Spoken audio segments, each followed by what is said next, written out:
ওই মানবাধিকারের কার্ড ঝুলিয়ে টাইটেল নিয়ে রাস্তা দিয়ে হাঁটবো, কাজ করব না, এটা কিন্তু হবে না।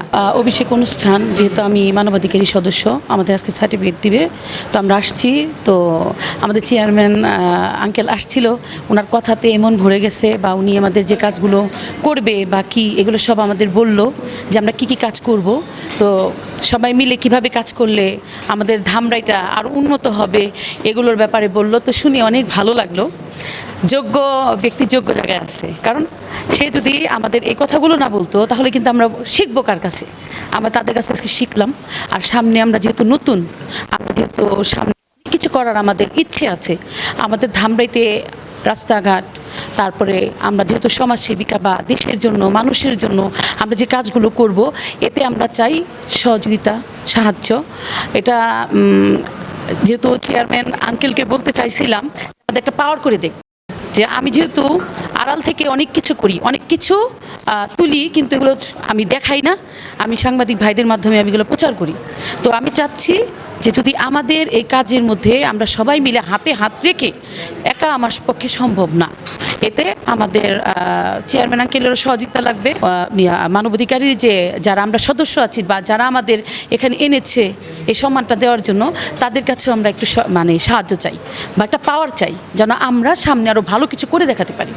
কারণ আগে আমাদের জানতে হবে মানবাধিকারটা কী বা কী করতে হবে। শুধু ওই মানবাধিকারের কার্ড ঝুলিয়ে টাইটেল নিয়ে রাস্তা দিয়ে হাঁটবো, কাজ করব না, এটা কিন্তু হবে না। যে কাজ করতে পারবে তাকে এই কার্ডটা দেন, তাকে এই সার্টিফিকেট দেন, যেন আমরা এগুলো করে দেশের মানুষকে কিছু দিতে পারি। আমরা আমাদের দুইটা হাত আছে, আমাদের ব্রেন আছে, এগুলো দিয়ে তো আমরা করব। আর তার পাশাপাশি আমাদের সাহায্য সহযোগিতা লাগবে, পাওয়ার লাগবে। এই পাওয়ারটা না হলে আমাদের ধামরাইতে উন্নয়ন আমরা করতে পারবো না, কারণ পসিবল না। কারণ এদের সাথে মানবাধিকারী আমার যারা আছেন, আমরা মনে করি যে যারা বেশিরভাগ এখন মানুষের ডিভোর্স হচ্ছে ঘরে ঘরে, এখন বাল্যবিবাহ হচ্ছে, নেশা করে করে মেয়েদের লাইফ নষ্ট করে দিচ্ছে। তো এগুলোর জন্য আমরা চাই এমন একটা আইন করুক যে আইনে মানুষ ভয় পাক, যে একটা মেয়ের সাথে বিয়ে করার আগে 10 বার ভাববে যে মেয়েটাকে যে বিয়ে করবো আর লাইফটা সারা জীবন আমার সাথে জড়িত। যেটা আমিও নির্যাতিত হয়েছি, আমি এর জন্যই এখানে আজকে এখানে আমি জড়িত হয়েছি। কেন? আমি সবার পাশে থেকে কাজ করতে চাই, কারণ আমি আমার লাইফ পুরাটাই নষ্ট করে দিছি।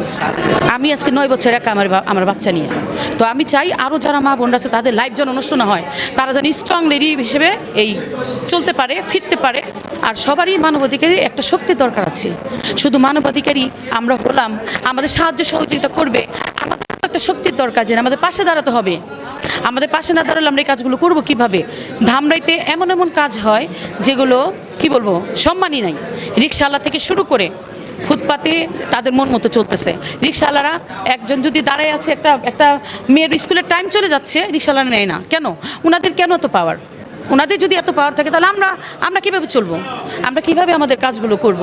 আজকে অনেক দিন যাবৎ আমি ফলো দিচ্ছি যে রিক্সাওয়ালারা কাউকে দাম দেয় না, তারা মানুষকে একদম খারাপ নিকৃষ্ট চোখে দেখে। আর রিক্সাওয়ালাদের মধ্যে নেশাখোর বেশি। এই নেশাখোরদের কারণেই আজকে সব মেয়ে, সব মানুষ মানে কি বলবো, মানে ক্ষতির মুখে আছে। এগুলো বন্ধ করতে হবে, ধামরাই থেকে করতে হবে। ধামরাইতে বেড়ে গেছে, ধামরাইতে আমরা হিন্দু মুসলিম সবাই একত্রে চলি, কিন্তু এখন কিন্তু আমরা একত্রে চলতে পারতেছি না। কেন? আমাদের পাশে যারা ছোট লোক, যারা একদম নিকৃষ্ট, তারাই কিন্তু এগুলো ক্ষতি করতেছে, হলো নেশার মাধ্যমে। বড় লোক গরিব না, আমরা গরিবের পাশে দাঁড়াবো, গরিবদের জন্য কাজ করব। আমাদের যা আছে আমরা সব বিলীন করে দেবো। হয় আমার কাছে 5 টাকা আছে, আমি হয়তো দিতে পারতেছি না, কিন্তু আমি 10 টাকা বা 20 টাকা দেওয়ার চিন্তা ভাবনা করবো। কিন্তু কখন করব? যখন আমাদের পাশে মানুষ দাঁড়াবে। তো যাই হোক, আমি এতগুলো কথা বললাম, আপনারা মাইন্ড করেন না, কারণ আমার অনেক রাগ। এই কাজের ব্যাপারে অনেক কষ্ট লাগে যে আমরা রাস্তাঘাটে চলবো নিরাপদভাবে চলবো না, কিন্তু আমরা চলতে পারতেছি না।